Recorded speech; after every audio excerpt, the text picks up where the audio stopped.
It took courage to let go of the bush. Even with one hand, cautiously he felt along the ledge above. There was a tiny crack, wide enough for his fingers. He groped with one foot for a higher toehold. Slowly, blindly, Jeff worked his way upward. Below waited space, fog-filled and secret. Who knew what waited above?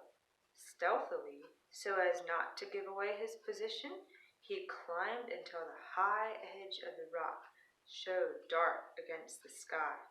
Then, with a groan, he was up and over.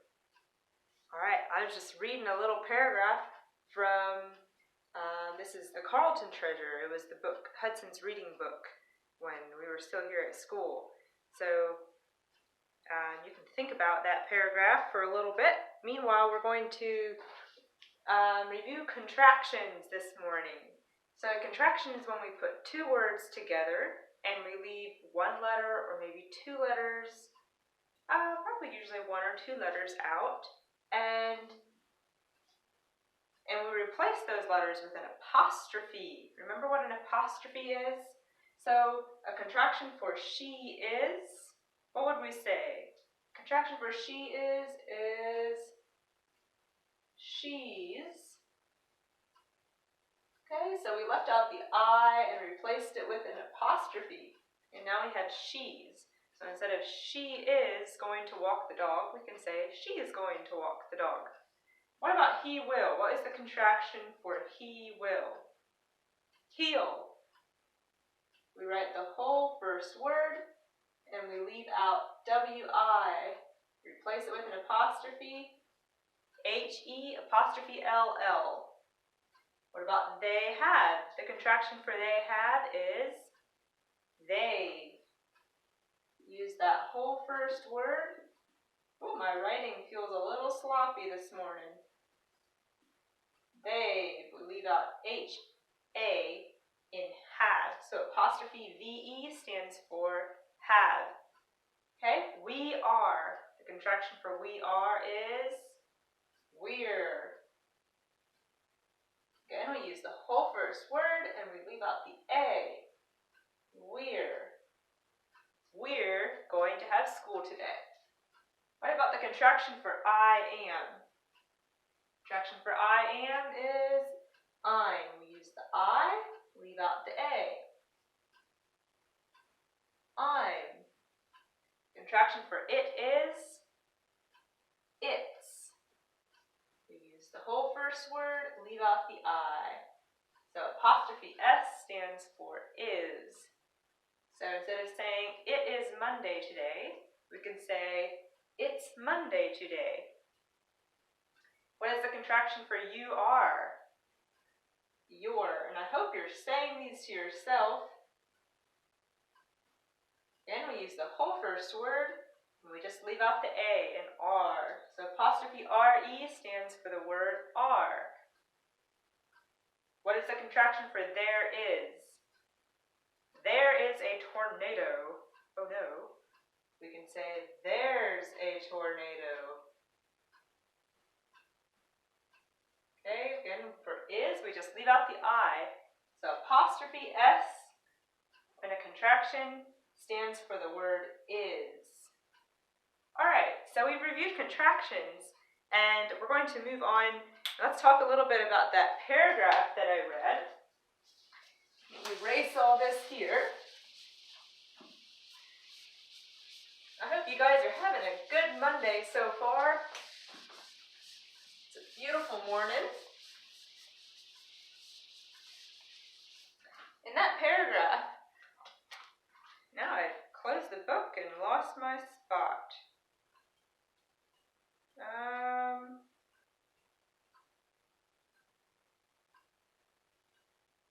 Well, now I have a problem. Because I'm not sure where that paragraph went. Oh, here it is. I found it. So I read that paragraph because the author is the person who wrote the book, and they use some good adjectives and adverbs in that sentence, in the paragraph. So let's see if we can find some. It took courage to let go of that bush, even with one hand. So one hand, how many hands? One hand. One is an adjective. Cautiously, he felt along the ledge above. How did he feel? Cautiously. There was a tiny crack. What kind of crack? A tiny crack. That is an adjective. Wide enough for his fingers. He groped with one foot. There's another adjective, one, for a higher toehold. What kind of toehold? A higher toehold. It's another adjective. Slowly, blindly, Jeff worked his way upward. How did Jeff work his way upward? Slowly, blindly. You couldn't see where he was going. Those are adverbs that tell how he worked his way upward. Below waited space, fog-filled and secret. What kind of space? Fog-filled and secret. Those are what kind words. More adjectives. Who knew what waited above? Stealthily, so as not to give away his position, he climbed until the high edge of the rock. How did he climb? Stealthily. There's another adverb, tells how he climbed. He climbed until the high edge of the rock. What kind of edge? High edge. Another adjective. Showed dark against the sky. Then, with a groan, he was up and over. So, that's only just a little peek into this book. I don't even know what the whole book is about. But they use some really good adjectives and adverbs in their writing. And so that makes it so much more interesting instead of just saying that he climbed up over the rock. Well, how did he climb? And what was it like? Okay, so we use good words to give our writing and our talking a lot more meaning. So in your books on language, page 293, you're going to be practicing adjectives and adverbs. So let's just review a bit. An adjective describes a noun. Okay, a noun is a person, place, or thing. An adjective tells what kind or how many nouns. An adverb describes a verb. An adverb describes a verb. Remember how adverb has the word verb in it? That's how you remember, oh, it describes verbs. And verbs show action. You've learned so far that verbs show action. So, on section number 1, on page 293, your instructions are to write an adverb for each verb. So there's 3 action words in your book. You have the words leaping,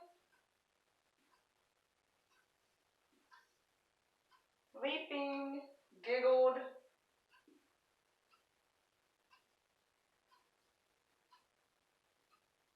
and smiled.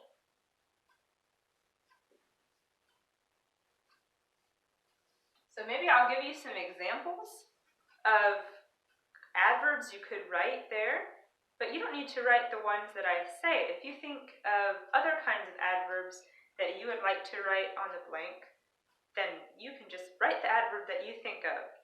So remember that an adverb asks the question, how? How was he leaping? How is the frog leaping? How is the boy leaping? Okay? An adverb answers how, and it often ends with ly, but not always. So what is an adverb that we could add to leaping to describe how whatever it was leaping? Let's use for frog. The frog, how was the frog leaping? How about the frog was leaping quickly? Quickly would be an adverb. Okay? So you can, if you think think of something else to write, you go ahead and write what you think of. Or you can write mine. That's fine. Giggled is a verb. It's action. How? How did they giggle? Can't even think of a sentence to put that in, hardly. Okay, so how did they giggle? They giggled contagiously. They giggled happily. Here I had happy would be a Y word, right? And so I'm going to change my Y to I and then add ly. And we have one more. Smiled.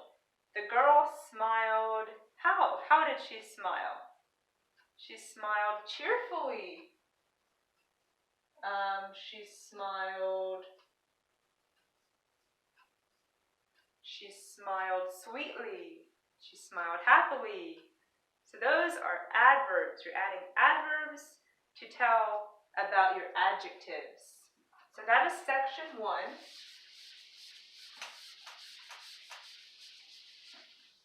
Section number 2. Write an adjective for each noun. Write an adjective for each noun. So a noun is a person, place, or thing, and an adjective tells what kind or how many. So we have 3 nouns. We have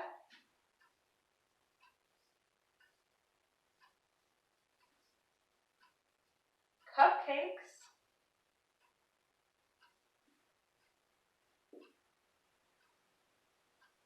friend, and we have crayon.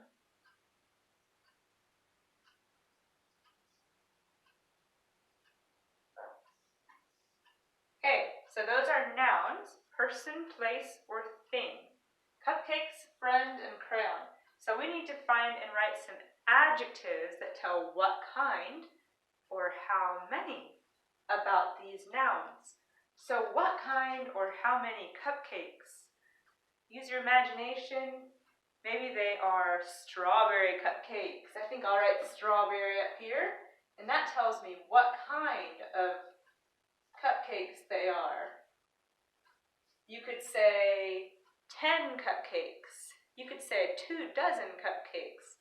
And both of those are adjectives that would tell how many cupcakes there are. How about for friend, an adjective that tells what kind or how many friends? We could say 1 friend. That tells how many. We can't say 2 friend because that doesn't agree. We would need to have 2 friends. But we can say 1 friend. We could say best friend. We could say kind friend. Those are all adjectives.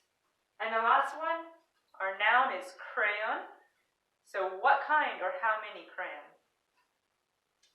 I think I'll go with brown. Brown crayon.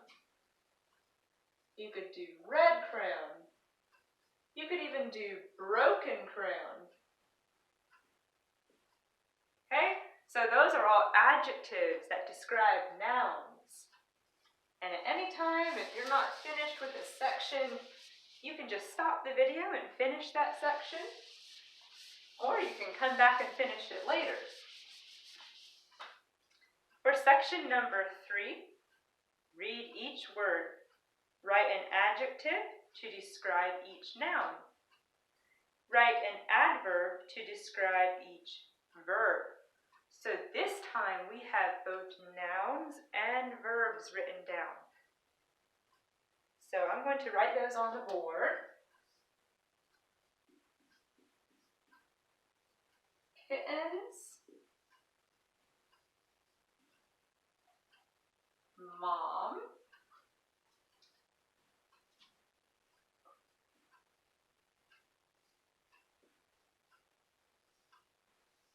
singing, and worked. Okay, so up here I have 4 words, and they are all either nouns or they are verbs. verb. So kittens, is kittens a noun, person, place, or thing, or is it a verb that shows action? Kittens is a noun, it's a thing, okay? So what do I need to describe kittens? Do I need an adjective or do I need an adverb? Something that tells what kind or how many, adjective, or an adverb that tells how. We need an adjective. An adjective tells what kind or how many. So what kind of kittens or how many kittens? We could say fluffy kittens. We could say 12 kittens. And your mom might not be happy if she had 12 kittens. I don't know. You might be until they all grew up. So we have fluffy kittens. So let's do another one. Singing. Is singing a noun, person, place, or thing? Or is it a verb that shows action? Singing is a verb. It shows action. So, do we need an adjective or an adverb to describe singing? An adjective tells what kind or how many, and an adverb tells how. Well, if it's an action verb, we need to know how she sang or how he sang. So, how was the boy singing? Maybe he was singing loudly. Maybe he was singing sweetly or singing beautifully. Those are all adverbs that describe our verb.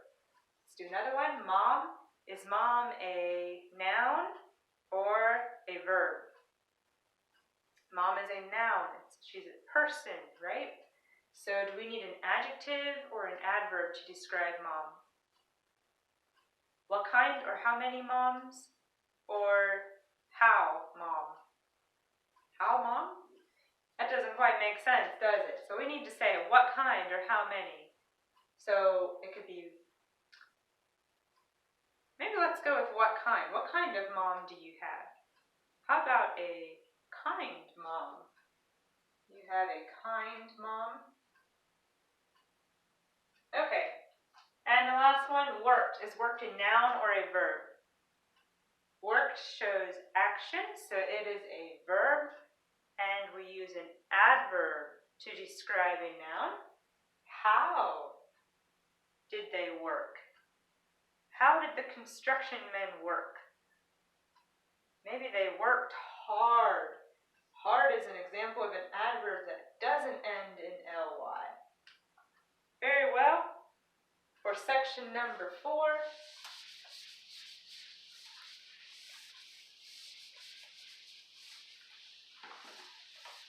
remember that you can stop the video if you need to. Come back and finish section later. And so for section number 4, read the sentences, underline the verb 2 times, and circle the adverbs that tell how, right? Draw a small arrow from each adverb to the verb it describes. So Thomas writes neatly. Let's see if I can quickly write up here a sentence.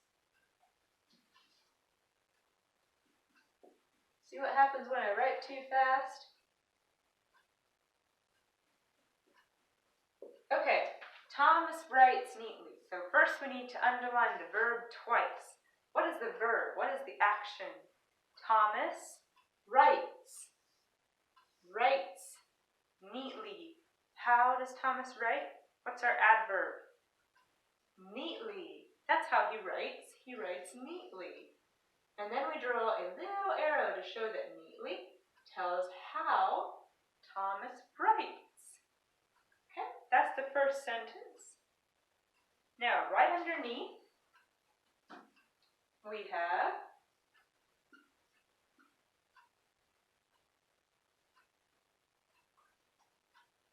diligently,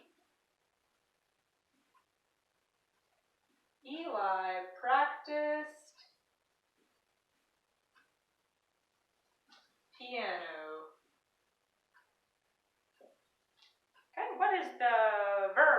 our sentence. What's the action? Practiced. Diligently, Eli practiced. That is what he did. That's the verb. Now, what tells how? How did he practice? He practiced diligently. Diligently, Eli practiced. Okay? All right, there are 2 more sentences in section number 4, and I'm going to let you do those on your own. You can find the verb and underline it twice, and then circle the adverb, the word that answers how. How did they do that? Do whatever they did. And on the back page, you're going to be talking about past tense words. Do y'all remember what past tense means? I feel like we haven't talked about that in a little while. Past tense means action that has happened already. So yesterday, I took a walk. I walked yesterday. Today I walk. Yesterday I walked. So often we add ed to words to show past tense. So on sections 1, 2, and 3, you're going to be adding ed to words. And I want you to make sure that you read your directions carefully, and they remind you in the book. They'll remind you of some little rules. So read over those rules, and if you aren't sure, ask your mom or your dad or your brother or your sister, someone that can help you, and change those words to past tense. Down at the bottom on number 4, sometimes a word changes form. We have to change the spelling to show past tense. So today, see if I know how to spell it. Today I eat. I can't even spell eat right now. Let me try again. Today I eat, but yesterday I ate. Okay, remember how some words change form when they're past tense? This one is past tense. Today I throw the ball, but yesterday I threw the ball. So that's what you'll be doing on section number 4 on page 294. That is all I have for you. So y'all have a great Monday, and I will talk to you tomorrow again.